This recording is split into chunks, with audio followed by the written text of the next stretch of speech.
Hello friends, मेरा नाम विवेक सिंह राठौर है एंड मैं आपको इस वीडियो लेक्चर सीरीज के थ्रू इंडियन ज्योग्राफी पढ़ा रहा हूँ। इंडियन ज्योग्राफी में हम लोग अभी तक जो सीरीज हमारा चल रहा है उसमें हम लोग क्या कर रहे हैं कि जो मेजर एक टॉपिक उठा रहे हैं और एक एक टॉपिक में से जो मेजर क्वेश्चंस हो सकते हैं या इंपॉर्टेंट क्वेश्चन हो सकते हैं वो हम लोग देख रहे हैं। और उस एक क्वेश्चन के साथ हम लोग कम से कम उसमें और जितनी सारी इंफॉर्मेशन हो सकती है उसके रिगार्डिंग और उसके ऑप्शन के रिगार्डिंग वो हम लोग देखते हैं। इससे क्या होता है कि आपका क्वेश्चन अगर आता है तो क्वेश्चन के फॉर्म में आपको समझ में आता है कि इस टॉपिक से क्या क्वेश्चन पूछा जा सकता है या किस पैटर्न में क्वेश्चन पूछा जा सकता है और उससे रिलेटेड आपको जानकारी मिल जाती है। और ऐसे ही करके हम लोग कोशिश कर रहे हैं कि ये जो ऐसे टॉपिक बाय टॉपिक है इंडियन ज्योग्राफी को हम लोग पढ़ें। तो हम लोग इसके पहले हम लोग क्या किए थे, ज्योग्राफिकल फीचर्स ऑफ इंडिया का एक वीडियो था जिसमें हम लोगों ने ज्योग्राफिकल फीचर्स ऑफ इंडिया का पार्ट 1 पार्ट 2 कंप्लीट किया था। फिर नेचुरल डिवीजन सेकंड चैप्टर में हम लोग आए और नेचुरल डिवीजन ऑफ इंडिया में हम लोग पार्ट 1 पहले देख चुके हैं और ये इस सीरीज का चौथा लेक्चर होगा। आज हम लोग फिर से 10 क्वेश्चन देखते हैं और 10 क्वेश्चन में हम लोग कोशिश करेंगे कि पूरा नेचुरल डिवीजन ऑफ इंडिया है कवर अप हो सके। तो हम लोग स्टार्ट करते हैं विद द फर्स्ट क्वेश्चन। वो है आपका कि old alluvial soil is called. देखिए, ऐसा क्वेश्चन पूछा जाता है कि जो एल्यूवियल सॉइल होता है वो ओल्ड कौन सा होता है, न्यू कौन सा होता है। उसमें 4 ऑप्शन हैं आपके पास कि ये भंगार है, खादर है, तराई है, भावर है। ऐसे 4 ऑप्शन हैं। लेकिन इस क्वेश्चन को बताने के पीछे मेरा ये उद्देश्य नहीं है कि आपको ये बताऊं कि ओल्ड एल्यूवियल सॉइल क्या होता है। मेरा इस क्वेश्चन के बताने के पीछे ये है कि आपको इस बारे में नॉलेज होना चाहिए कि बांगर क्या होता है, खादर, तराई और भावर ये होते क्या हैं। और उसके बाद फिर आपको जैसे ही आपको समझ में आएगा तो आपको इस क्वेश्चन का आंसर ऐसे ही पता चल जाएगा। तो चलिए हम लोग इस क्वेश्चन के डिटेल में चलते हैं और मैं आपको एक मैप दिखाता हूँ। वो मैप से आपको ज्यादा अच्छे से समझ में आ पाएगा कि ये होता क्या है। तो हम लोग चलते हैं, एक काम करते हैं, इसको हम लोग डिलीट करते हैं और हम लोग चलते हैं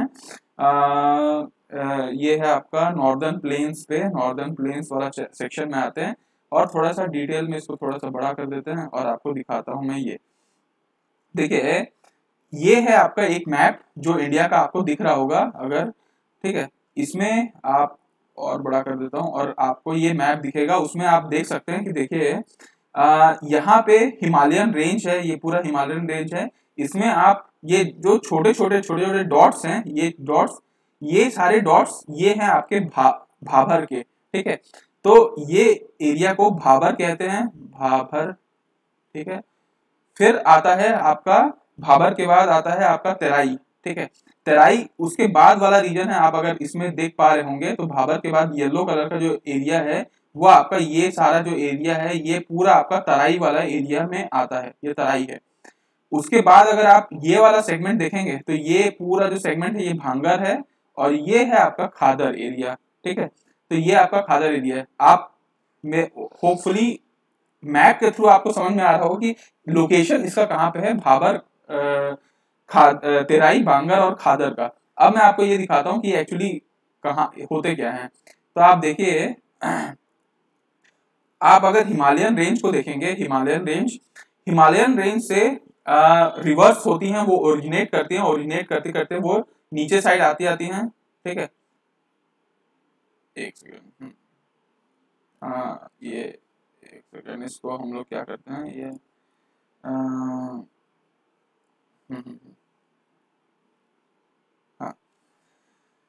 ठीक है, आगे बढ़ते हैं हम लोग और ये देखते हैं आपका, हाँ इसमें ये नहीं लगेगा। तो मैं ये बोलना चाह रहा था, देखिए यहाँ से रिवर जो है वो ओरिजिनेट करते हैं और ये नीचे की तरफ गिरते जाते हैं और एक एरिया ऐसा आता है। ये सब क्या करते हैं अपने साथ सैंड और जो छोटे छोटे ये जो चट्टानों से टकराते हैं, ये पहाड़ों से टकराते हैं, तो उनको in the course of time, धीरे धीरे टाइम के उसमें ये इसको तोड़ते जाते हैं, धीरे धीरे तोड़ते जाते हैं और वो अपने साथ ले लेके चलते जाते हैं। और क्या होता है कि यहाँ पे वो इकट्ठा करते जाते हैं ऐसे पेबल्स को, पेबल मतलब छोटे छोटे स्टोन को। और क्या होता है कि जब रिवर्स यहाँ पे जाता है तो रिवर्स यहाँ पे जाने के बाद यहाँ जाके डिसअपियर हो जाता है और डिसअपियर होने के बाद नीचे बहता रहता है और फिर यहाँ पे ये जो तराई वाला रीजन है यहाँ पे और छोटे छोटे पत्थर के वो शिले होते हैं और फिर यहाँ से वो क्या होता है कि यहाँ से रीअपियर होता है आपका रिवर। और उसके बाद फिर एक एरिया में जाता है, हो सकता है पहले वाले जो जिस एरिया में जाता था उसका कोर्स अलग था, मतलब कि जैसे रिवर जिस एरिया में बहता है वो उसका कोर्स कहलाता है। तो पहले किसी एरिया में बहता था, फिर क्या होता है कि रिवर अपना फ्लो का जो डायरेक्शन है उसको चेंज करता रहता है धीरे धीरे टाइम टू टाइम। तो जहां पे वो पहले बहता था वो उस समय का एल्यूवियल सॉइल था, जहां पे बहुत अच्छा खेती हो सकता है। Alluvial soil is the best fertile soil होता है। फिर क्या हुआ, डायरेक्शन चेंज करते गया और फिर यहाँ पे आता गया इस तरफ एरिया। तो ये बन गया आपका ओल्ड एल्यूवियल सॉइल, और ये बन गया आपका नया वाला जो बन गया वो आपका न्यू एल्यूवियल सॉइल बन गया। तो ये इसका पूरा कॉन्सेप्ट है आपका, ये जो भाबर खादर, ये जो भाबर तराई बांगर खादर वाला एरिया है उसका ये कॉन्सेप्ट है। अब मैं आपको इसका ये दिखाता हूँ आपको, अगर आप ध्यान से देखेंगे, देखिए ये भी आपको ये थोड़ा ज्यादा अच्छा क्लियर फिगर है कि देखिए ये आपका हिमालय वाला एरिया है। यहाँ से जब गया तो नीचे वो छोटे छोटे टुकड़ों में बचा दिया और यहाँ से वाटर डिसअपियर हो गया भाबर में, और ये जब आगे जाता गया तो ये थोड़ा सा ग्रीनिश वाला एरिया है, थोड़ा हरा भरा एरिया है, उसको तराई बोलते हैं।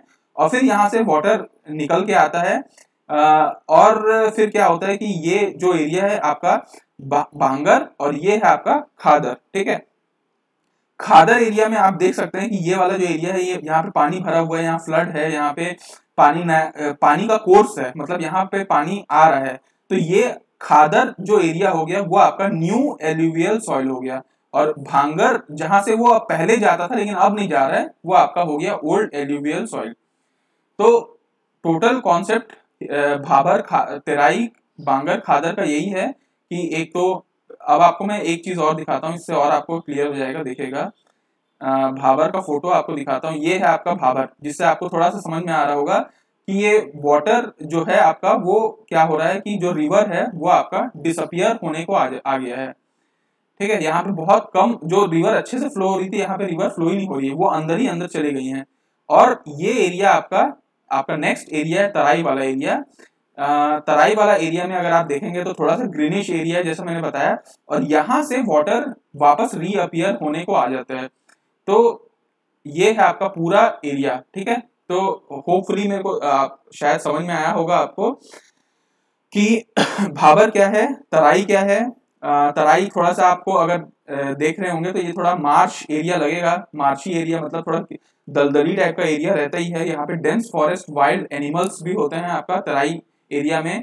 ठीक है, बांगर, अगर आप बांगर की बात करेंगे, इसको मैं पेन ले लेता हूँ, और यहाँ पे अगर हम लोग बांगर की बात करेंगे, बांगर की, तो बांगर में क्या होता है कि ये आप बोल सकते हैं कि एक प्लेन एरिया है। ठीक है, क्योंकि हम लोग नॉर्दर्न प्लेन्स में ही देख रहे हैं ये सब प्लेन एरिया, और यहाँ पे आप ये बोल सकते हैं कि यहाँ पे ओल्ड जो एल्यूवियल सॉइल यहाँ पे पाया जाता है। ठीक है, ओल्ड एल्यूवियल सॉइल, और हिंदी में इसको जलोढ़ सॉइल भी कहा जाता है। और आप लास्ट में आ जाइए खादर पे, तो खादर आपका लास्ट वाला पोर्शन है, ये है new alluvial soil, new alluvial soil. तो मेरे ख्याल से आपको चारों, अब मेरे ये इतना होने के बाद आपको चारों समझ में आ रहा होगा कि भाबर क्या होता है, तराई क्या होता है, बांगर क्या होता है और खादर क्या होता है। तो अब हम लोग वापस अपने क्वेश्चन पे आते हैं और क्वेश्चन देखते हैं कि क्वेश्चन क्या हम सॉल्व कर पा रहे हैं। तो देखिए क्वेश्चन में बोल रहा था कि old alluvial soil is called, तो आपको ये पता है कि ओल्ड एल्यूवियल सॉइल किसको बोलते हैं, भाबर को बोलते नहीं है, खादर को बोलते नहीं है। ठीक है, भाबर, और उसके बाद आप लाइन से चलिए, भाबर, उसके बाद आप आ जाइए तराई पे, तराई के बाद आप आ जाइए बांगर और खादर। तो यहाँ पे बांगर इज द राइट आंसर। ठीक है, अच्छा यहाँ पे भावर भी दिख रहा होगा, भावर का मतलब वही भाबर होता है, उसी को भावर भी कहा जाता है। उसके बाद हम लोग नेक्स्ट क्वेश्चन पे आते हैं। नेक्स्ट क्वेश्चन आपका ये बोलता है कि Deccan प्लेटू is formed mainly from, ये पूछना ये चाह रहा है कि आपका जो डेक्कन प्लेटू है वो किस रॉक से बना हुआ है। यहाँ पे चारों रॉक्स दिए हुए हैं, सेडिमेंट्री रॉक, सैंडस्टोन, मेटामॉर्फिक और इग्नियस। तो मैं आपको यहाँ पे इस क्वेश्चन का पूछने का मतलब ये है कि एक सेकंड, ये बार बार चेंज हो जाता है यार। इस क्वेश्चन का पूछने का मतलब ये है कि आपको इस रॉक्स के बारे में जानकारी होना चाहिए। तो मैं आपको रॉक्स के बारे में बताता हूँ कि सेडिमेंट्री रॉक्स क्या होते हैं, सैंडस्टोन क्या होते हैं। और आपका मेटामॉर्फिक और इग्नियस रॉक्स क्या होते हैं। तो इसके लिए मैं आपको एक फोटो दिखाता हूँ, फोटो से शायद आपको अच्छे समझ में आ जाएगा कि हम आते हैं रॉक्स वाले एरिया में। रॉक्स में अगर आप देखें हैं व्यू पे, इसको थोड़ा बढ़ा देता हूँ सबको, और यहाँ पे आते हैं, देखिए ये है आपका ऊपर का जो रॉक दिख रहा है वो आपका सेडिमेंट्री रॉक्स है, ठीक है। तो हम लोग इसमें आते हैं और इसको लेते हैं सेडिमेंट्री रॉक्स, ठीक है। सेडिमेंट्री रॉक्स, सेडिमेंट्री रॉक्स होता क्या है, अगर आप ध्यान से देखें तो जब स्मॉल स्मॉल पार्टिकल्स, जो छोटे छोटे पार्टिकल्स होते हैं, वो क्या होते हैं, डिपॉजिट होते जाते हैं और आप स्मॉल पार्टिकल्स कह लीजिए या उसमें मिनरल्स कह लीजिए, वो अर्थ सरफेस में या जहां पे वाटर सरफेस हो, अर्थ सरफेस हो, वहां पे इकट्ठा होते जाते हैं और फिर वो एक सीमेंटेड के फॉर्म पे हो जाते हैं, मतलब एकदम कंबाइन हो जाते हैं, तब वो बनाते हैं सेडिमेंट्री रॉक्स को, ठीक है। तो अगर आप इसी के बारे में नेक्स्ट आप देखें, देखिए यहाँ पे सेडिमेंट्री रॉक्स है। अगर आप सैंड स्टोन की बात करें, ठीक है, सैंड जो स्टोन है होता है वो भी एक प्रकार का सेडिमेंट्री रॉक्स ही होता है। कभी आप सुने होंगे सैंड रॉक, सैंड स्टोन आप लोगों ने सुना होगा।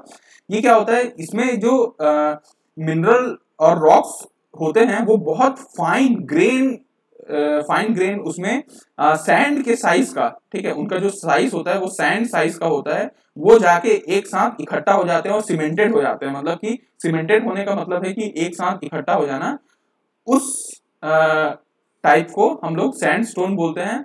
इसीलिए बोलते हैं क्योंकि इसका जो स्टोन है का जो साइज है वो सैंड के शेप का है या फिर सैंड के साइज का है, और ये भी एक सेडिमेंट्री रॉक है। तो सेडिमेंट्री रॉक का मतलब ही यही होता है कि छोटे छोटे फाइन पार्टिकल्स का डिपॉजिट होना अर्थ क्रस्ट पे या अर्थ सरफेस पे कहीं पे भी, ठीक है, जहाँ पे पानी हो वगैरह, वहां पे वो लोग इकट्ठा हो जाते हैं। अब हम लोग नेक्स्ट रॉक पे आते हैं। देखिए ये रॉक है आपका, ये भी सब सैंड स्टोन है। अब मैं आपको एक रॉक दिखाता हूँ, ये रॉक है आपका मेटामॉर्फिक रॉक, इसको बोलते हैं मेटामॉर्फिक रॉक, मेटामॉर्फिक रॉक। अब इसका मतलब क्या है, देखिए कभी भी कोई रॉक ट्रांसफॉर्मेशन होता है, ठीक है, किसी चीज में भी अगर ट्रांसफॉर्मेशन होता है, कोई चीज चेंज होता रहता है उस, ठीक है, और वो ट्रांसफॉर्मेशन क्यों होगा, ट्रांसफॉर्मेशन होता है हीट के वजह से, ठीक है, प्रेशर के वजह से, अगर केमिकल कुछ के वजह से, तो ये सारे अगर कोई फैक्टर के वजह से कोई रॉक वगैरह में ट्रांसफॉर्मेशन होते हैं, और तो इस प्रोसेस को बोलते हैं मेटामॉर्फिज्म, मेटामॉर्फिज्म। इसीलिए इस रॉक का नाम मेटामॉर्फिक रॉक रखा गया। आप अगर देखेंगे तो हमारे अर्थ क्रस्ट, जो हमारा अर्थ क्रस्ट है उसका लगभग 12% ये यही रॉक होता है, सेडिमेंट्री आपका मेटामॉर्फिक रॉक। तो अच्छा ये हो गया। अब हम लोग लास्ट पोर्शन पे आते हैं, और लास्ट पोर्शन है आपका ये रॉक जिसको हम लोग बोलते हैं igneous rock. Igneous rock, igneous rock में क्या फीचर्स हैं, ये एक्चुअली बनता है कब, जब आपका जो मैग्मा होता है, मैग्मा ऑफ लावा, ठीक है, मैग्मा या फिर हम लोग बोले लावा, जैसे कोई वॉल्केनो से हम लोग निकलता है, तो जो आपका मैग्मा या लावा जो होता है वो क्या होता है कि कूलिंग प्रोसेस होता है उसमें, ठीक है, वो ठंडा होता है और ठंडा होने के बाद वो सॉलिडिफाई हो जाता है। सॉलिडिफाई होने के बाद ये ऐसा टाइप का रॉक आपको मिलता है जो कहलाता है इग्नियस रॉक। तो देखिए मैंने आपको अभी 3 टाइप के रॉक के बारे में बताया। एक होता है सेडिमेंट्री रॉक, ये कैसे बनता है, ये छोटे छोटे पार्टिकल्स का जब डिपोजिशन एक साथ होता है और तो उन लोगों का बनता है सेडिमेंट्री रॉक्स। आपका हम लोग ने देखा सेकेंड टाइप का rock metamorphic rock. Metamorphic rock कैसे होता है, जब कोई rock heat, pressure, chemical change और इत्यादि की वजह से ट्रांसफॉर्मेशन होता है, तो उस रॉक को बोलते हैं मेटामॉर्फिक रॉक। और तीसरा हम लोग जो रॉक लावा के ठंडा होने के बाद सॉलिडिफाई होता है, उस रॉक को बोला जाता है आपका इग्नियस रॉक। तो देखिए अब आपको ये इस क्वेश्चन का आंसर भी समझ में आ जाएगा कि Deccan प्लेटू is formed mainly from, आपको अगर ये समझ में आता होगा कि डेक्कन प्लेटू एक्चुअली बना है ये वॉल्केनिक इरप्शन के कारण, वॉल्केनिक इरप्शन हुआ था और उसके बाद जो वहां पे जमीन थी वो ठंडा हुआ, और ठंडा होने के बाद जो वहां पे रॉक बना वो डेक्कन प्लेटू कहलाता है। तो अब आप लोगों को ये समझ में आ रहा होगा सेडिमेंट्री रॉक, सैंडस्टोन, मेटामॉर्फिक और इग्नियस में हम लोगों ने देखा कि इग्नियस रॉक ऐसा रॉक है जो कि फॉर्म होता है बाय कूलिंग और सॉलिडिफिकेशन प्रोसेस ऑफ मैग्मा और लावा। तो इसका आंसर क्या होना चाहिए, वो होना चाहिए आपका इग्नियस रॉक। तो हम लोगों ने अभी तक दो कॉन्सेप्ट देखा, दोनों कॉन्सेप्ट क्या कहता है कि आपका sub division of northern plain, मतलब नॉर्दर्न प्लेन को अगर हम लोग डिवाइड करें तो वो भाबर, तराई, भांगर, खादर वाले रीजन में कन्वर्ट बढ़ता है। तो वो हम लोगों ने एक कॉन्सेप्ट देखा। एक कॉन्सेप्ट हम लोगों ने देखा आपका ये वाला कॉन्सेप्ट, क्या बोलते हैं इसको, एक सेकेंड, ये रॉक्स वाला कॉन्सेप्ट कि रॉक्स किसका वो होता है। अब हम लोग आगे देखते हैं और हम लोग अब देखते हैं हिमालयन रेंज को। ये क्वेश्चन देखना बड़ा जरूरी था क्योंकि हिमालयन रेंज को पिछले लेक्चर में हम लोगों ने देखा था कि हिमालयन रेंज को हम लोग ने सब डिवाइड किया था अलग अलग एरिया के कारण। जैसे हम लोग पंजाब हिमालय देखे थे, असम हिमालय देखे थे, कुमाऊं हिमालय देखे थे, तो उस हिसाब से हम लोगों ने डिवाइड किया था। लेकिन हिमालयन माउंटेन का और भी एक डिवीजन होता है जिसमें हम लोग बोलते हैं ग्रेटर हिमालय, ठीक है, ग्रेटर हिमालय। उसके बाद हम लोग का आता है लेसर हिमालय और उसके बाद आता है हमारा आउटर हिमालय, ठीक है। तो ये और उसके बाद भी आता है आपका एक ट्रांस हिमालय भी आता है। तो ऐसे हिमालय अलग अलग भागों में बटा हुआ है। तो मैं उसको आपको डायग्राम के थ्रू समझाता हूं कि वो कैसे बटा हुआ है। तो आपको अभी यहाँ क्वेश्चन में ये पूछ रहा है कि हिमालयन माउंटेन रेंज का सबसे हाईएस्ट रेंज कौन सा होता है। तो मैं आपको वहां से दिखाता हूं तो आपको शायद वहां से समझ में आ जाएगा कि क्या होता है। तो अब हम लोग चलते हैं अपने एरिया में और हम लोग देखते हैं हिमालयाज पे। हिमालयाज पे आते हैं और इसको थोड़ा सा एक्सपांड करते हैं। नहीं हो रहा, ठीक है, कोई बात नहीं। तो देखिए पिछले बार हम लोगों को, आपको याद होगा कि हम लोग पंजाब हिमालय, कुमाऊं हिमालय, नेपाल हिमालय, असम हिमालय में हिमालय को क्लासिफाई किए थे। अब हम लोग देखते हैं कि वो कैसे और बटा हुआ है। तो देखिए आपका ये वाला जो प्रोसेस है, एक सेकेंड, ये हाँ, ये जो फर्स्ट यहाँ पे 1, 2 और 3 लिखा हुआ है, ये है आपका ग्रेटर हिमालय, लेसर हिमालय और आउटर हिमालय, जिसको हम लोग शिवालिक कहते हैं। तो इसके बारे में अब थोड़ा सा हम लोग को डिटेल में जानना जरूरी है कि ग्रेटर हिमालय होता क्या है और कहां से कहां तक लाई करता है। ग्रेटर हिमालय, देखिए ग्रेटर हिमालय को एक और नाम से दिया जाता है, इसको बोलते हैं हिमाद्री। इसको हिमाद्री भी कहा जाता है, ठीक है। अगर आप इसका लेंथ देखें तो देखिए ये यहां से यहां तक लाई करता है और लगभग सारे सेकंड और थर्ड भी इनका लेंथ लगभग बराबर होता है। वो होता है लगभग 2400 किलोमीटर। 2400 किलोमीटर लंबाई तक ये फैले होते हैं। और अगर आप इनका विड्थ देखें तो 25 किलोमीटर के लगभग इसका एवरेज विड्थ है। अगर आप इसका हाइट देखें तो इसका एवरेज हाइट 6000 मीटर इसका एवरेज हाइट है, ठीक है। ये ध्यान रखिएगा 6000 मीटर, क्योंकि मैं अभी और दूसरे हिमालय बताऊंगा तो आपको वहां पे हो जाएगा। इस इंडिया और पूरे वर्ल्ड के जो सबसे टॉप मोस्ट पीक्स हैं वो इसी हिमालय में, ये फर्स्ट वाले पोर्शन में, मतलब यहां से यहां तक जो हिमालय गया हुआ है वो पोर्शन में आपका सबसे टॉप पीक मौजूद है। जैसे कि यहाँ पे आपका माउंट एवरेस्ट जो पूरे वर्ल्ड का सबसे पीक पॉइंट है वो भी इसी फर्स्ट ग्रेटर हिमालय में मौजूद है। हमारा जो सबसे टॉप पॉइंट है कंचनजंगा, वो भी यहीं पे मौजूद है। आप नीलकंठ को अगर बात करेंगे तो भी यहाँ पे मौजूद है। अगर आप केदारनाथ की बात करेंगे तो भी यहाँ पे मौजूद है, ठीक है। उसके बाद हम लोग आगे आते हैं और हम लोग देखते हैं कि और क्या क्या इसके फीचर्स हो सकते हैं। तो यहाँ पे हम लोग देखते आते हैं ग्रेटर हिमालय के और क्या क्या फीचर हैं।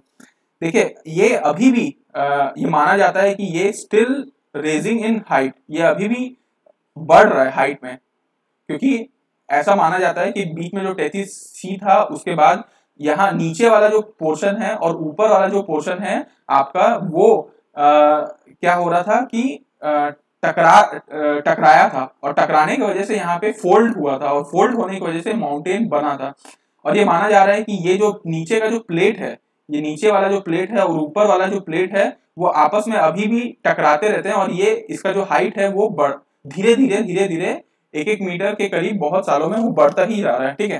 तो अभी भी हिमालय का जो हाइट है वो स्टिल रेजिंग है, ठीक है। अगर आप इसका रॉक्स की बात करोगे तो बहुत ज्यादा हार्ड रॉक्स यहाँ पे मौजूद होते हैं, ठीक है।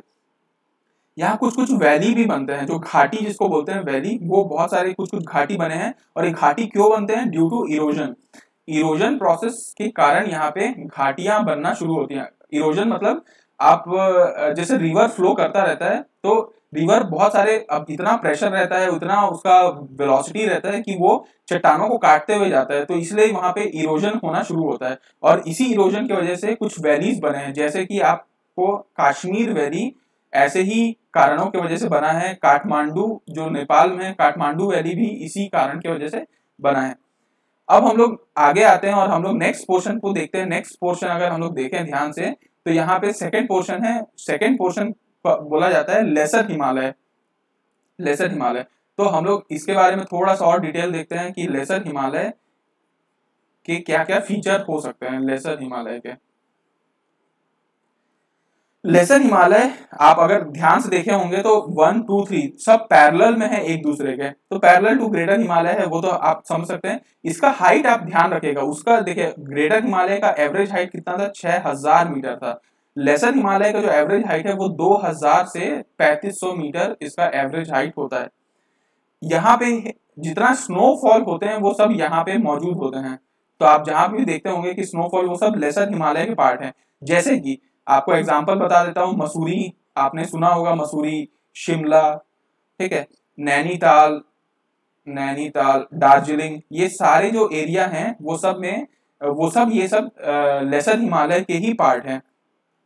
अगर आप इसमें देखोगे तो इसमें सेडिमेंट्री रॉक्स, जो अभी हम लोगों ने थोड़ी देर पहले देखा, सेडिमेंट्री रॉक्स वो यहाँ पे पाए जाते हैं। आप ये पहले के जमाने में हमारे पुराणों में इसका नाम महाभारत रेंज भी कहा जाता था। महाभारत जो हमारे पुराणों में पाया जाता है वो यहाँ पे ही मौजूद था, ठीक है। और हम लोग लास्ट पोर्शन पे आते हैं। लास्ट पोर्शन इसका ये बोलता है कि थर्ड पोर्शन वो शिवालिक वाला पोर्शन है। शिवालिक, तो हम लोग आते हैं शिवालिक। शिवालिक इसी को एक्चुअली बोलते हैं आउटर हिमालय, क्योंकि ये हिमालय के आउटर साइड में है, तो इसलिए इसको बोलते हैं आउटर हिमालय। इसका जो रेंज है वो है आपका 1500 से लेके 2000 मीटर। तो आपको ध्यान में होगा, देखिए पहले जो ऊपर सबसे फर्स्ट रेंज था वो 6000 मीटर था, उसके बाद आपका आया 2000, आपका आया 2000 से 3500 मीटर इसका आया था सेकेंड वाले का, और इसका आया है 1500 से लेके 2000 मीटर इसका एवरेज हाइट है। इसी में अभी हम लोगों ने जो देखा भाभर, ठीक है, भाभर तराई वाला जो एरिया है वो इसी रेंज में आता है आपका शिवालिक रेंज में। तो आई होप कि आपका ये वाला कॉन्सेप्ट क्लियर हो गया होगा मेरे ख्याल से। अब हम लोग क्वेश्चन की तरफ चलते हैं। क्वेश्चन ये बोलता है हाईएस्ट रेंज हिमालयन माउंटेन का क्या है। तो अब आप आंसर बता सकते हैं कि देखिए हिमाद्री होता है आपका सबसे ग्रेटर हिमालय, और ग्रेटर हिमालय का जो एवरेज हाइट है वो 6000 मीटर है, तो सबसे हाईएस्ट रेंज कौन सा होना चाहिए, वो हिमाद्री होना चाहिए। अब हम लोग आगे आते हैं और नेक्स्ट पोर्शन को डील करते हैं। नेक्स्ट पोर्शन आपका कहता है कि which of the following physical regions of India formed due to volcanic activity. अभी आपको मैंने थोड़ी देर पहले ही बताया था कि वॉल्केनिक एक्टिविटी की वजह से कौन सा इंडिया का फिजिकल रीजन फॉर्म हुआ है। तो देखिए हिमालयन माउंटेन तो नहीं फॉर्म हुआ है, अरावली नहीं हुआ है, eastern and western Ghat volcanic की वजह से नहीं हुआ है, लेकिन डेक्कन प्लेटू, अभी मैंने आपको बताया कि इंडिया का जो डेक्कन प्लेटू वाला एरिया है वो वॉल्केनिक इरप्शन के कारण हुआ है। और वॉल्केनिक इरप्शन के कारण हुआ है इसलिए वहां पे कौन सा सॉइल मिलता है, कौन सा रॉक मिलता है, इग्नियस रॉक्स मिलते हैं वहां पे। और अगर आप सॉइल की भी बात करोगे तो सॉइल वहां पे ब्लैक सॉइल मिलता है, और ब्लैक सॉइल हमेशा कॉटन के लिए फायदेमंद होता है, मतलब कॉटन यहीं पे होता है।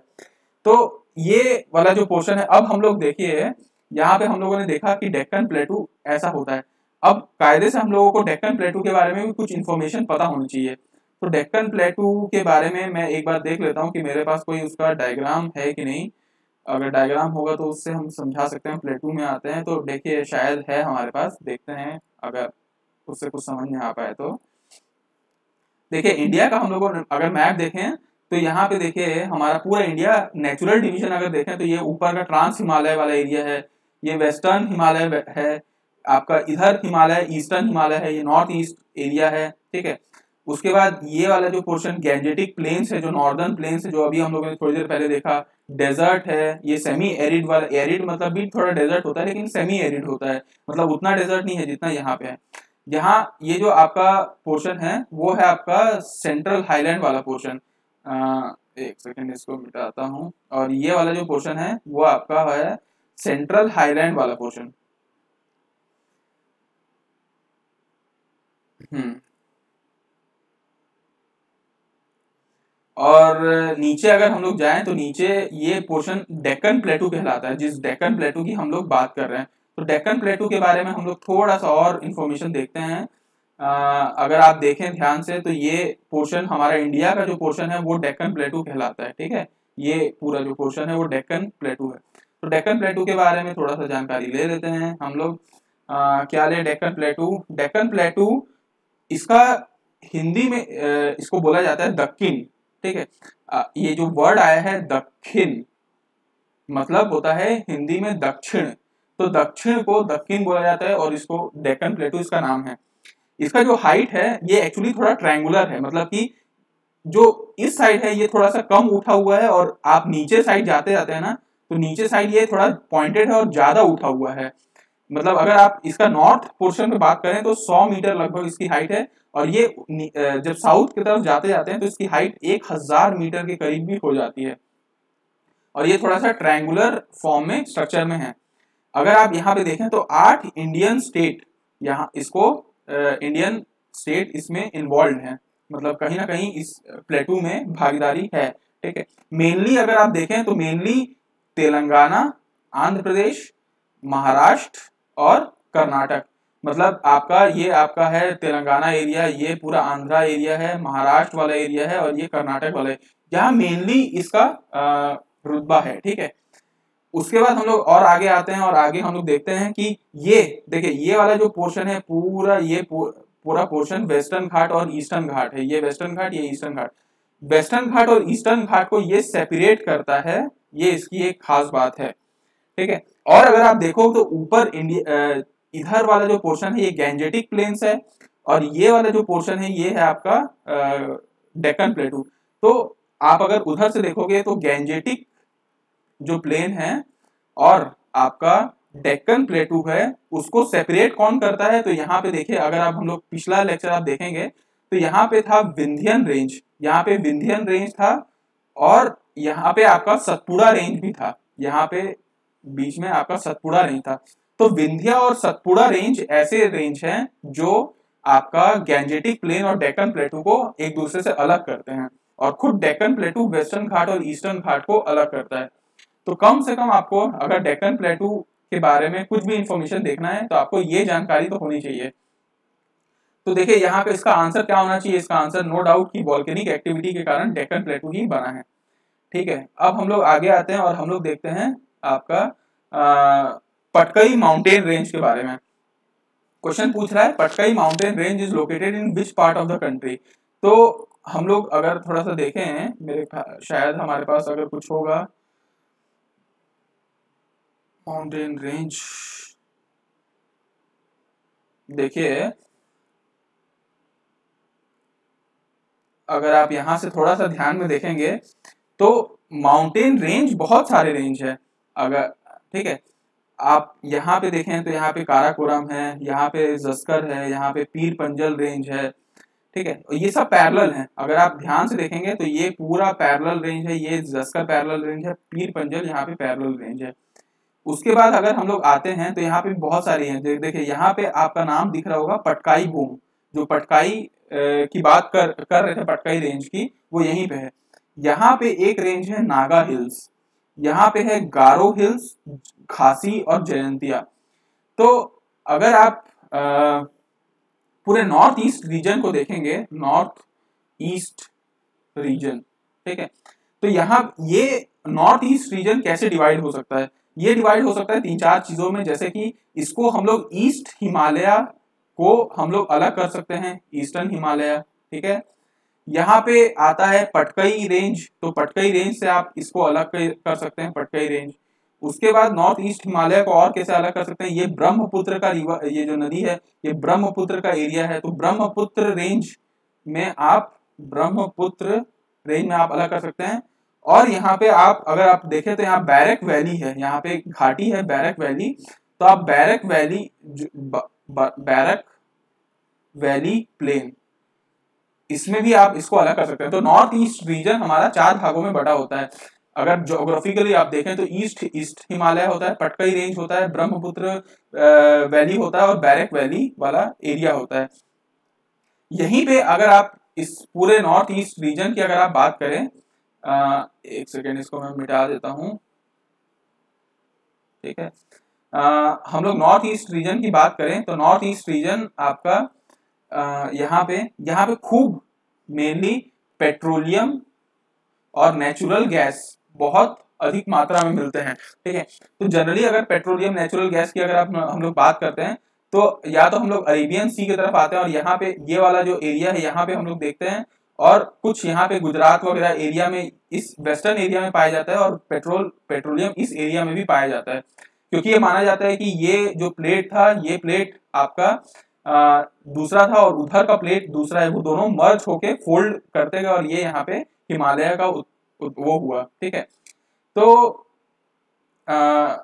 अब हम लोग जाके क्या करते हैं, एक काम करते हैं, क्वेश्चन पे देखते हैं कि क्या क्वेश्चन बन रहा है। Patkai mountain range is located in which part of the country. तो क्या अभी आपको मैंने बताया पटकई माउंटेन रेंज कहाँ पे है, तो आप बिल्कुल बोल सकते हैं कि ये आपका ईस्टर्न पार्ट पे है। अगर नॉर्थ ईस्ट मेंशन करता तो ज्यादा अच्छा आंसर नॉर्थ ईस्टर्न होता। उसके बाद हम लोग नेक्स्ट क्वेश्चन पे आते हैं, और नेक्स्ट क्वेश्चन में ये बोलता है कि which of the following ranges are not located in Jammu Kashmir. ये बोल रहा है कि कौन सा इसमें रेंज है जो जम्मू कश्मीर में नहीं पाया जाता।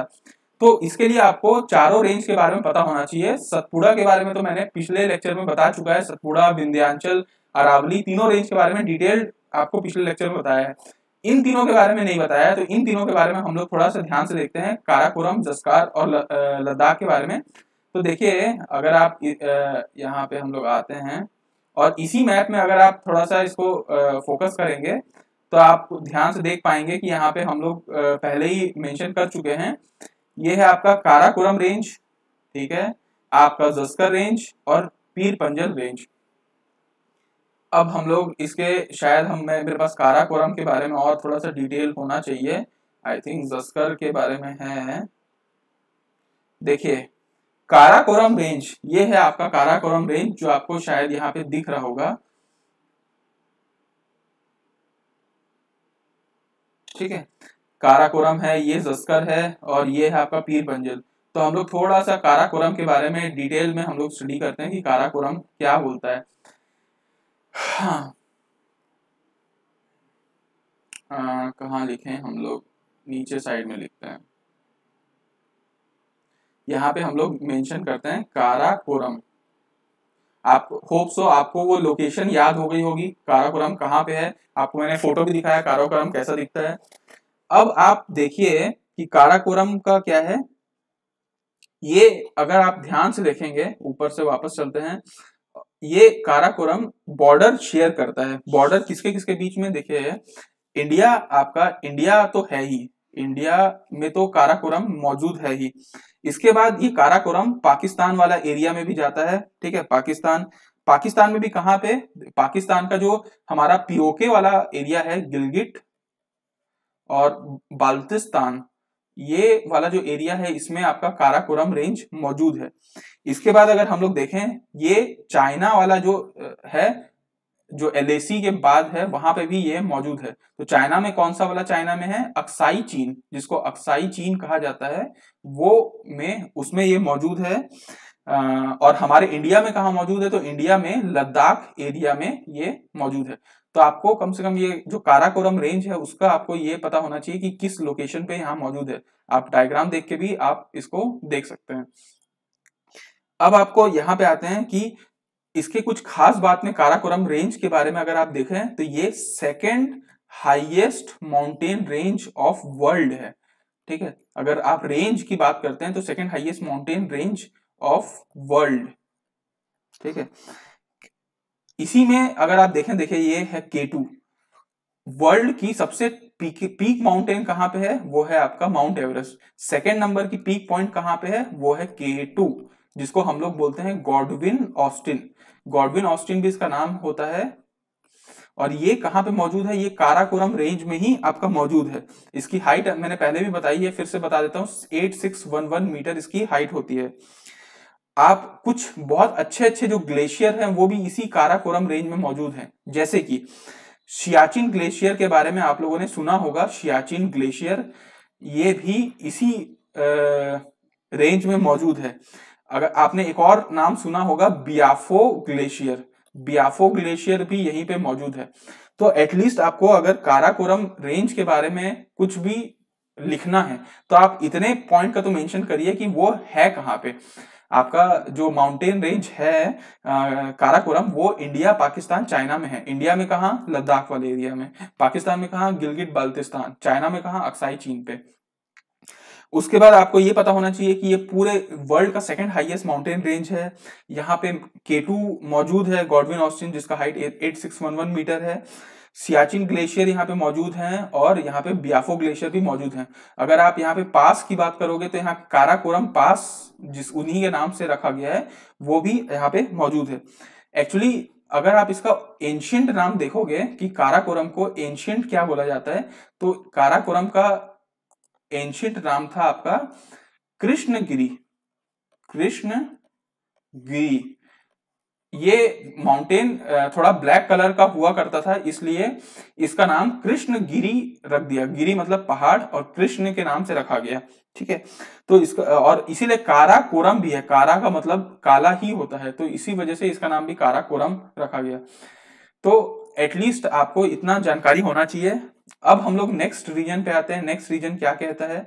नेक्स्ट रीजन है आपका जस्कर रेंज। देखिए ये है आपका जस्कर रेंज, दिख रहा होगा जस्कर रेंज कहाँ पे है। इसको मैं मिटा देता हूं और आपका आएगा यहाँ पे जस्कर रेंज। अब जस्कर रेंज के बारे में हम लोग थोड़ा सा डिटेल में देखते हैं कि जस्कर रेंज आपका क्या कहता है। जस्कर रेंज है कहाँ पे? ये है आपका जम्मू एंड कश्मीर में, अच्छी बात है। और ये भी आपका लद्दाख वाले एरिया में आता है। देखिए ये लिखा है लद्दाख, तो ये लद्दाख के इसी एरिया में जस्कर रेंज भी आता है। तो काराकोरम भी लद्दाख में, जस्कर भी लद्दाख में। ये आपका जस्कर को लद्दाख से अलग करता है। ठीक है, यहाँ पे आपका नीचे में जस्कर है, जस्कर को लद्दाख से अलग करता है कौन? जस्कर रेंज। इसको मैं मिटा देता हूं। उसके बाद आते हैं नेक्स्ट में और हम लोग देखते हैं यहाँ पे भी एक पीक पॉइंट है। इस पीक पॉइंट को बस आपको याद रखना है जस्कर रेंज के बारे में, वो है कामेत। कामेत इसका एक पीक पॉइंट है, उसको आप याद रखिएगा। और इसके बारे में एक पास है, वो पास को भी आप याद रखिएगा। उसका पास का नाम है लीपू लेक। तो लीपू लेक जो पास है, और अगर आप देखें तो खरदुंगला जो पास था, वो सब यहाँ पे मौजूद है। तो अब हम लोग आगे आते हैं और आगे हम लोग देखते हैं कि एक और रेंज के बारे में, और वो रेंज है आपका पीर पंजल रेंज। तो इसको मिटा देते हैं और कम से कम जब पढ़ें तो हम लोगों को पूरी जानकारी होनी चाहिए कि हम कौन सा रेंज को क्या पढ़ रहे हैं। उसके बाद आते हैं नेक्स्ट पोर्शन पे। नेक्स्ट पोर्शन आपका कहता है पीर पंजल रेंज। आपको शायद डायग्राम में दिख रहा होगा कि पीर पंजल रेंज कहाँ पे मौजूद है। पीर पंजल रेंज, पीर पंजल रेंज एक्चुअली क्या है? ये है इसका पौराणिक नाम देखें तो इसको पांचाल देव कहते हैं। पांचाल देव, पांचाल देव। आप महाभारत में देखे होंगे पांचाल जगह का नाम था पांचाली, जिससे जानी जाती थी। ये कहाँ पे मौजूद है? ये देखिए पीर पंजल रेंज अगर आप देखेंगे ध्यान से तो ये आपका जम्मू कश्मीर में तो प्रेजेंट है ही, साथ में हिमाचल प्रदेश में भी इसका प्रेजेंस है। अगर आप देखेंगे तो ग्रेटर हिमालय के बाद सेकंड नंबर पे आता था लेसर हिमालय। आपने ध्यान दिया होगा कि ये पूरा जो एरिया है आपका, ये ग्रेटर हिमालय वाला एरिया है। ये वाला जो पोर्शन, ये पूरा पोर्शन है वो लेसर हिमालय वाला पोर्शन है। तो ये लेसर हिमालय में आता है। ओके, यहाँ पे कुछ पास भी है, जैसे कि आप लोगों ने, मैंने पहले भी आपको बताया था वैसे, पीर पंजल पास। ये पीर पंजल पास यहाँ पे मौजूद है। यहीं पे बनिहाल पास भी मौजूद है। जब मैंने पास कराया था तब आपको ये वाला भी बताया था, पीर पंजल पास, बनिहाल पास। बनिहाल पास से बिल्कुल दिमाग में आना चाहिए जवाहर टनल के बारे में। जवाहर टनल इंडिया का सबसे लॉन्गेस्ट टनल है। ठीक है, सुरंग, जहां से गाड़ियां भी गुजरती हैं। तो और तीसरा एक पास आपको याद रखना चाहिए, रोहतांग, रोहतांग पास के बारे में। तो आप कभी भी पीर पंजल पास, पीर पंजल रेंज के बारे में देखें तो पीर पंजल पास के बारे में ध्यान रखिए, बनिहाल पास के बारे में, रोहतांग पास के बारे में। ठीक है, उसके बाद नेक्स्ट मेरे ख्याल से तीनों रेंज के बारे में हम लोगों ने डिटेल में शायद हम लोगों ने देखा। अब मेरे ख्याल से हम लोग क्वेश्चन बनाने के लिए शायद सफिशिएंट होंगे, तो क्वेश्चन में हम लोग देखते हैं। ये क्वेश्चन ये बोल रहा था कि पटकई वाला तो हो गया। हाँ, which of the following ranges are not located in Jammu Kashmir. तो जम्मू कश्मीर में कौन मौजूद नहीं है, आई थिंक यही क्वेश्चन पूछा जा रहा है। हाँ, तो हम लोग आते हैं काराकोरम। हमने देखा कि काराकोरम मौजूद है, जस्कर भी मौजूद है, पीर पंजल भी, सतपुड़ा मौजूद नहीं है, तो ये इसका आंसर होगा। ठीक है, उसके बाद हम लोग नेक्स्ट एरिया पे आते हैं। नेक्स्ट एरिया पे वो आपका ये बोलता है कि रचना दोआब कहाँ पे मौजूद है। आपका रचना दोआब कहाँ पे मौजूद है, और इस क्वेश्चन से हम लोग एक और कॉन्सेप्ट की तरफ आगे बढ़ सकते हैं, और वो कॉन्सेप्ट है आपका कि दोआब होता क्या है एक्चुअली में। ठीक है, तो हम लोग दोआब के एरिया में आते हैं और दोआब को देखते हैं कि दोआब क्या होता है। तो मेरे ख्याल से दोआब का मेरे पास एक डायग्राम होगा जिससे मैं आपको बता सकता हूँ। दोआब, तो चलिए दोआब के बारे में थोड़ा सा डिटेल में देखते हैं, दोआब क्या होता है। दो आब, हिंदी में जैसे अपन दो आब बोलते हैं, आब का मतलब होता है नदी। ठीक है, तो जब भी हम लोग बोले आब मतलब नदी और दो मतलब न्यूमेरिकल नंबर 2, तो दो नदियों के बीच में जो एरिया होता है उस एरिया को दोआब बोलते हैं। तो देखिए यहाँ पे आप देखेंगे इंडिया का ऊपर वाला पोर्शन को, तो यहाँ पे एक नदी बह रही है। इसको मैं ले आता हूँ यहाँ पे ड्रॉ पे। यहाँ पे एक नदी बह रही है और यहाँ पे एक नदी बह रही है, उनके बीच का एरिया है। यहाँ पे एक नदी बह रही है, यहाँ पे एक नदी बह रही है, उसके बीच का एरिया बीस्ट दोआब, ये बारी दोआब, ये बीस्ट दोआब। यहाँ पे एक नदी बह रही है, इसका नाम है रचना दोआब। ये वाला जो एरिया है इसका नाम जेच दोआब होता है, और इसका सिंध सागर दोआब कहते हैं। तो आपको मैं थोड़ा सा डिटेल में बता देता हूं कि ये दोआब कौन से नदियों के बीच में है। तो देखिए आप सबसे पहले ऊपर की तरफ आएंगे तो आपको मिलेगा सिंध सागर दोआब। सिंध सागर दोआब, अगर आप फिर से डायग्राम देखना चाहते हैं तो आपको दिखा देता हूँ। सिंध सागर दोआब यहाँ पे है, चलिए मैं यहीं पे लिख देता हूँ सिंध सागर दोआब क्या होता है, किसके किसके बीच में बना हुआ है। तो सिंध सागर, यहाँ पे देखिए इंडस नदी है, इंडस नदी को सिंधु नदी भी कहा जाता था। तो इंडस नदी, और आपका नीचे में आ रहा है झेलम नदी। आप ध्यान रखिएगा यहाँ पे बहुत सारी नदी हैं, उसको आप याद रख सकते हैं, IJCRBS, इंडस, झेलम, चेनाब, रवि, ब्यास, सतलज। इससे आप इसको याद रख सकते हैं। तो हम लोग ऊपर के जो दो नदी के बीच का जो दोआब है उसको हम लोग क्या बोलते हैं, सिंध सागर दोआब। ठीक है, सिंध सागर दोआब। उसके बाद हम लोग नेक्स्ट पोर्शन पे आते हैं। नेक्स्ट पोर्शन क्या कहता है, वो है आपका, देखिए सेकंड पोर्शन है जेच दोआब। जेच दोआब, तो जेच दोआब अगर आप देखें तो झेलम और चेनाब के बीच में बनना चाहिए, तो झेलम और चेनाब के बीच में जेच दोआब बनेगा। उसके बाद हम लोग नेक्स्ट में आते हैं, वो है आपका बारी। जेच दोआब के बाद अगर आप देखें तो रचना दोआब आता है, सॉरी ये नहीं आएगा, रचना दोआब। रचना दोआब कहाँ होगा, चेनाब और रवि नदी के बीचों बीच जो बनेगा उसको बोलेंगे रचना दोआब। फिर आप अगर आप आ जाएं तो बारी दोआब कहते हैं। बारी दोआब क्या होगा, रवि और ब्यास के बीच में जो बनेगा वो बारी दोआब होगा। और बीस्ट दोआब क्या होगा, ब्यास और सतलज के बीच में जो बनेगा उसको हम लोग बीस्ट दोआब कहेंगे। तो अगर आपको ये सीरीज याद है IJCRBS, जिसमें इंडस, झेलम, चेनाब, रवि, ब्यास, सतलज के बारे में आपको सीरीज वाइज याद होगा, तो आपको इस दोआब के बारे में कभी सोचने की जरूरत नहीं पड़ेगी। और देखिए ये 5 दोआब है, 1 2 3 4 5, ये 5 नदियों का संगम को बोला जाता है पंच आब। ठीक है, पंच आब, जिसको पंजाब हम लोग कहते हैं। तो पंजाब का नाम इसीलिए पड़ा क्योंकि ये आब मतलब रिवर होता है, 5 नदियों का संगम है, इसलिए पंजाब हम लोग कहते हैं। तो यहां से हम लोग इसका कॉन्सेप्ट देख सकते हैं। अब हम लोग क्वेश्चन पे आते हैं, शायद क्वेश्चन हमको बन जाए, रेचना दोआब इज बिटवीन रिवर्स। तो देखिए रेचना रवि और चेनाब के बीच में बनना चाहिए, तो रवि और चेनाब के बीच में बन गया है, इसका आंसर रवि और चेनाब है। अब हम लोग, मेरे ख्याल से हम लोग आते हैं नेक्स्ट, लास्ट के 2 क्वेश्चन बच गए हैं, वो दोनों क्वेश्चन, 2-3 क्वेश्चन बचे हैं, उसको हम लोग देखते हैं। ये पूछ रहा है कि सैडल पीक कहाँ पे मौजूद है। तो देखिए सैडल पीक हमारा, अगर आपको याद होगा तो हमने इसको मैं ले आता हूँ पेन पे, और आपको याद होगा तो हम लोगों ने अंडमान और निकोबार आइलैंड पढ़ा था। अंडमान निकोबार आइलैंड में हम लोगों ने देखा था कि अंडमान निकोबार आइलैंड अलग अलग भाग में बटा हुआ है। नॉर्थ अंडमान, ठीक है, मिडिल अंडमान, साउथ अंडमान और निकोबार, लिटिल निकोबार, निकोबार।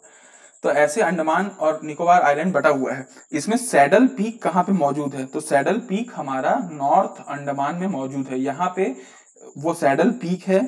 और हम लोग सैडल पीक को क्यों ध्यान दे रहे हैं? ऐसे तो बहुत सारे पीक होंगे, सैडल पीक क्यों ध्यान दे रहे हैं? क्योंकि ये हाईएस्ट पीक है, हाईएस्ट पीक है। अगर आप बे ऑफ बंगाल की बात करें, बे ऑफ बंगाल की बात, क्योंकि आपका Andaman Nicobar island bay of Bengal में ही मौजूद है, तो यहाँ पे इसका जो हाईएस्ट पीक अगर बे ऑफ बंगाल की बात करें तो आपका सैडल पीक है।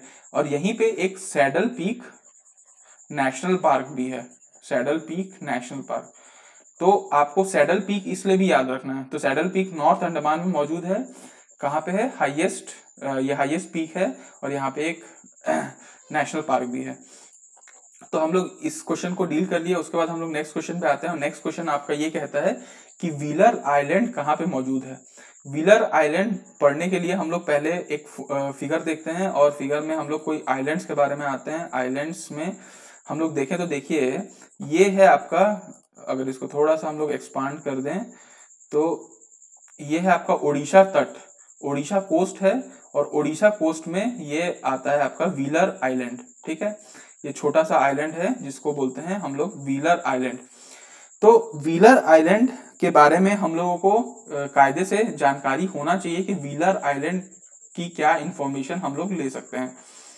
तो आप ध्यान से देखिएगा कि व्हीलर आइलैंड अगर आप देखें तो इसका नाम पहले व्हीलर आइलैंड था, लेकिन अब इसका नाम है डॉक्टर अब्दुल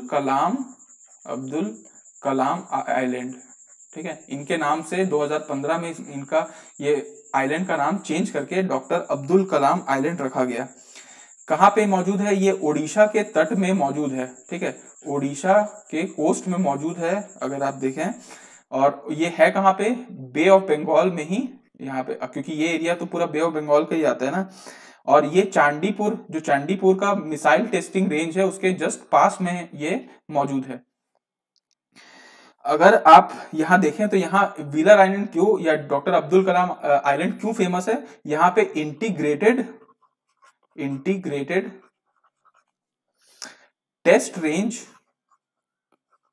रेंज मिसाइल की टेस्टिंग होती है, ठीक है। मिसाइल टेस्टिंग फैसिलिटी है यहाँ पे मौजूद। जैसे आपने कई बार नाम सुना होगा कि अग्नि का नाम सुना होगा आपने, अस्त्र का नाम सुना होगा, ठीक है, ब्रह्मोस का नाम सुना होगा, प्रखर का नाम सुना होगा। ये सारे जो इंटीग्रेटेड मिसाइल्स हैं, ये सब की जो टेस्टिंग होती है ये व्हीलर आइलैंड में ही होती है। व्हीलर आइलैंड नहीं, अब बोल सकते हैं डॉक्टर अब्दुल कलाम आइलैंड, ठीक है। अब हम लोग तो देखते हैं, आप शायद हमको क्वेश्चन बन जाए। तो व्हीलर आइलैंड कहाँ पे सिचुएटेड है? Odisha coast, Konkan coast, Malabar coast और कोरोमंडल कोस्ट। तो देखिए हम लोगों ने कोस्ट के बारे में जानकारी लिया था पिछले लेक्चर में। आप देख लीजिए कि कोस्ट का कोंकण कोस्ट कहाँ है, मालाबार कहाँ है, कोरोमंडल कहाँ है। तो इसका आंसर क्या होगा? ओडिशा कोस्ट इसका आंसर होगा।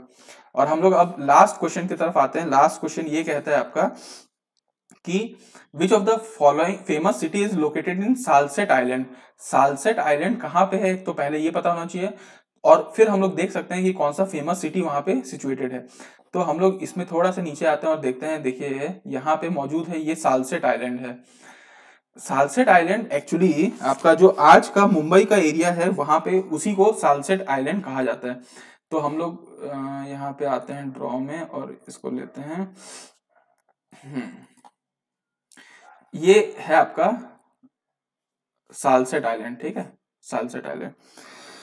अब ये है कहाँ पे? ये है आपका महाराष्ट्र वाला एरिया, जो मुंबई वाला एरिया है वो।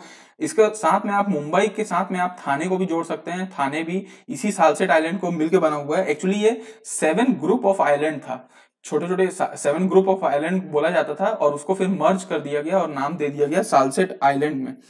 यहीं पे एक संजय गांधी नेशनल पार्क भी मौजूद है, जो आपका मुंबई में अगर आप जाते हैं तो वहां पे आपको दिखेगा संजय गांधी नेशनल पार्क। तो अभी हम लोग देखते हैं कि इस क्वेश्चन का आंसर हम बना पाए कि नहीं। तो विच of the following famous cities located in Salcete island, तो इसका आंसर होना चाहिए मुंबई। तो हम लोग अल्टीमेटली 10 क्वेश्चन देखे, 10 क्वेश्चन से हम लोगों ने बहुत सारे कॉन्सेप्ट देखे। होपफुली मैंने कोशिश किया है कि सारा जो नेचुरल डिविजन्स ऑफ इंडिया है उसका एक एक पोर्शन कुछ क्वेश्चंस के थ्रू हम लोग उसको सॉर्ट आउट कर लें। अब हम लोग इसके आगे नेक्स्ट लेक्चर में और हम लोग नए नए टॉपिक को देखेंगे जो ज्योग्राफी से रिलेटेड हो। तो इस लेक्चर के लिए इतना ही काफी रखते हैं। Thank you so much.